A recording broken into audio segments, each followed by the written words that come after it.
O Quarteto Fantástico é uma das equipes mais antigas da Marvel, sendo mais antiga até mesmo que o Hulk, ou Homem-Aranha. Mas apesar de ser tão antiga, existem várias curiosidades e fatos sobre seus integrantes e a equipe em si que várias pessoas desconhecem. Então, aproveitando o hype do Quarteto Fantástico da Marvel que lançou esses dias, vou fazer a Semana Quarteto Fantástico, que são vídeos sobre curiosidades sobre cada integrante do quarteto e depois da equipe em si. Hoje é sobre o Tocha Humana, então vamos começar. Não foi o primeiro Tocha Humana. Jim Hammond, o Tocha Humano original, é oficialmente o primeiro herói que a Marvel criou, aparecendo pela primeira vez em Marvel Comics número 1, publicada em outubro de 1939, dividindo as páginas com o Namor e o Anjo. Mas, como ele apareceu algumas páginas antes, acabou sendo listado e confirmado pela própria Marvel como o primeiro super-herói da editora. E ao contrário do Johnny Storm, o Jim é um androide sintético, desenvolvido pelo cientista Phineas Horton, lá na década de 30, e ele foi projetado para ser uma inteligência artificial avançada, com aparência totalmente humana. Já os seus poderes com o fogo vêm das chamadas células Horton, que basicamente são células artificiais criadas pelo Horton, e que, ao entrarem em contato com o oxigênio, entram em combustão automática, sem que isso cause nenhum dano ao corpo sintético do Jim. Apesar da grande desconfiança inicial do público, Jim logo conquistou seu espaço como herói, e chegou até a lutar na Segunda Guerra Mundial, ao lado do Capitão América. Porém, com o passar dos anos, o Tocha Humana original foi sendo esquecido, tanto que a Marvel nem sequer renovou o copyright de sua estreia, deixando o herói em domínio público, ou seja, qualquer um pode usar se quiser. Foi o Arauto do Galactus.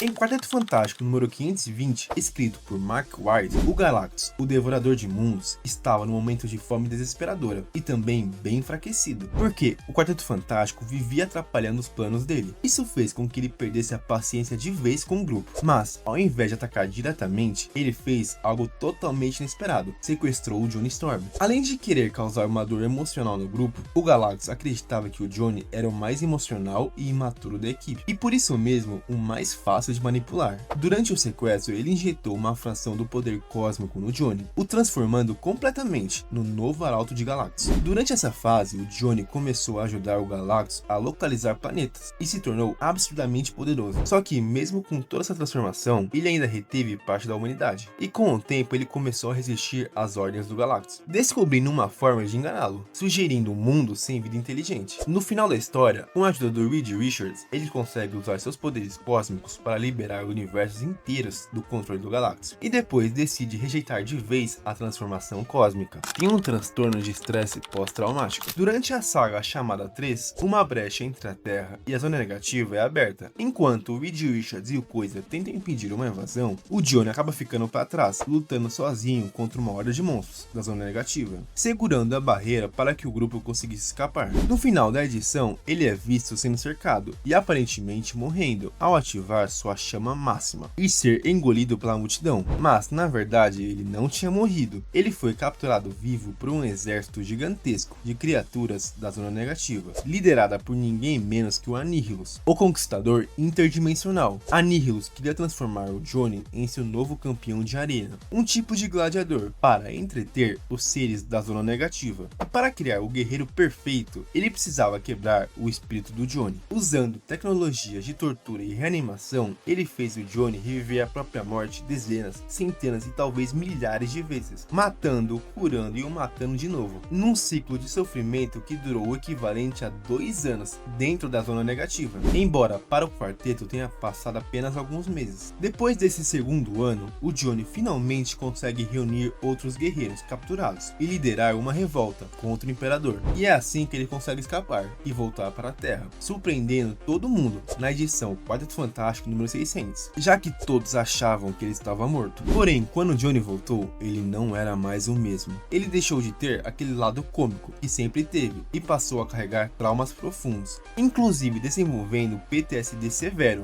Não precisa tomar banho. Em Marvel 2 em 1 de 2017, é confirmado pelo próprio Johnny que ele não precisa tomar banho quando usa seus poderes. Isso porque o corpo dele fica envolto em chamas que queimam toda a sujeira, germes, bactérias, venenos e qualquer coisa que esteja sobre ele. Então, na prática, sempre que o Johnny usa seus poderes, ele também está se depilando, se barbeando ou tomando banho. Tudo ao mesmo tempo. Tem controle total do fogo. O poder do Johnny não se resume só a ficar com o corpo envolto em chamas. Dá pra dizer que ele também tem o domínio total sobre o fogo, conseguindo gerar, manipular, controlar, absorver chamas e até extinguir incêndios, numa distância de até 24 metros. Além disso, as chamas dele atingem cerca de 1538 graus Celsius, o que é o suficiente para derreter ferro, e ele também pode voar a quase 225 km por hora, o que já é considerado uma velocidade supersônica. É o melhor amigo do Homem-Aranha. Tudo começou em O Espetacular Homem-Aranha, número 1, de 1963, quando Peter Parker, ainda recém-descobrindo seus poderes, achou que uma boa forma de monetizar sua identidade como Homem-Aranha seria se juntar ao Quarteto Fantástico. Então, a ideia dele era basicamente conseguir um emprego como herói. Só que, em vez de marcar uma reunião, ele simplesmente invadiu o prédio do quarteto para fazer uma entrevista. E isso irritou profundamente o Johnny Storm, que não pensou duas vezes antes de expulsar o Homem-Aranha de lá. E foi aí que começou uma rivalidade que durou muitos anos, com farpas, provocações e até insultos diretos entre os dois. O Tocha viu o Aranha como um pirralho metido, já o Peter viu o Johnny como um playboy mimado, que não o levava a sério. Mas, no fundo, o Johnny era tudo que o Peter gostaria de ser, extrovertido, vaidoso e popular. Já o Peter era tudo que o Johnny secretamente admirava, inteligente, altruísta e corajoso. Com o tempo, os dois começaram a se cruzar em várias missões, e aos poucos foram percebendo que tinham mais em comum do que parecia. Disso nasceram várias histórias e HQs que exploravam essa amizade, até chegar ao ponto de dizer que o Homem-Aranha e o Tocha Humana são sim, um dos melhores amigos da Marvel. Ficou do lado do Capitão América. Durante a saga Guerra Civil, o governo dos Estados Unidos propõe o ato de registro de super-humanos, uma lei que exigia que todos os heróis revelassem suas identidades e atuassem como agentes registrados do governo. Isso criou uma rixa gigante entre os heróis. De um lado, o Capitão América, que era totalmente contra o registro. Do outro, Tony Stark, o Homem de Ferro, que apoiava a ideia. E no Quarteto Fantástico isso não foi diferente. A Sue e o Reed ficaram inicialmente do lado do Tony. O Reed, inclusive, teve um papel importantíssimo na construção de prisões e tecnologias para capturar o Capitão América e seus aliados. Por outro lado, o Johnny foi abertamente contra o ato de registro. Ele era um defensor da liberdade individual dos heróis e acreditava que revelar suas identidades colocava em risco não só eles, mas também suas famílias e pessoas próximas. Para ele, aquilo tudo era uma forma de controle autoritário. Já o Coisa se recusou a escolher um lado e decidiu sair dos Estados Unidos, indo para a França durante boa parte da guerra. E foi nesse clima tenso que aconteceu um dos momentos mais marcantes da história. O Johnny foi a uma boate como acompanhante e acaba sendo reconhecido por um grupo de civis furiosos com os heróis. Ele é brutalmente espancado com garrafas, socos e tacos de beisebol, e o ataque o deixa em coma por várias edições. Esse ataque teve um impacto enorme na mídia e acabou sendo um dos grandes catalisadores para a aprovação do ato de registro, virando um símbolo do quanto a opinião pública estava dividida e inflamável. Quando o Johnny acorda, ele consegue convencer a sua irmã a abandonar o lado do Tony Stark e se unir ao Capitão América, e os dois juntos passam a ser considerados fugitivos do governo. Depois da guerra, o Reed e a Sue decidem tirar um tempo longe do Quarteto Fantástico para se reconectar como um casal, e o Johnny e o Ben assumem temporariamente a liderança da equipe. Para completar o grupo, eles convidam ninguém menos que a Tempestade e o Pantera Negra para fazer parte do novo Quarteto Fantástico. Tinha só 16 anos. Johnny Storm foi criado por Stan Lee e Jack Kirby em 1961 como membro fundador do Quarteto Fantástico, sendo o mais jovem e impulsivo do grupo. E ao contrário dos heróis perfeitos da concorrência, o Stan Lee cria personagens com falhas, humanos de verdade, que brigassem entre si e enfrentassem problemas reais. E o Johnny simbolizava isso perfeitamente. Diferente das adaptações para o cinema, nos quadrinhos, o Johnny tinha só 16 anos quando tudo começou. Ele era apenas um adolescente, o que contrastava demais com o Reed, que já era um adulto cheio de responsabilidades, e muitas vezes sem a menor paciência para lidar com a imaturidade dele. Em chamas é só um mantra. Johnny Storm pronunciou a frase em chamas para ativar seus poderes e cobrir seu corpo em chamas pela primeira vez em Quarteto Fantástico, número 4, de 1961. Mas o Johnny não precisa realmente dizer em chamas para acionar seus poderes, ao contrário do Shazam, por exemplo. Ele poderia simplesmente inflamar-se silenciosamente, servindo mais como um ritual de motivação, ou uma espécie de mantra que o ajuda a entrar em cena, além de avisar seus aliados e leitores com estilo que algo importante vai acontecer. Pode mudar de cor. Seus poderes permitem chamas vermelhas, laranjas ou até azuis, dependendo do que ele quer.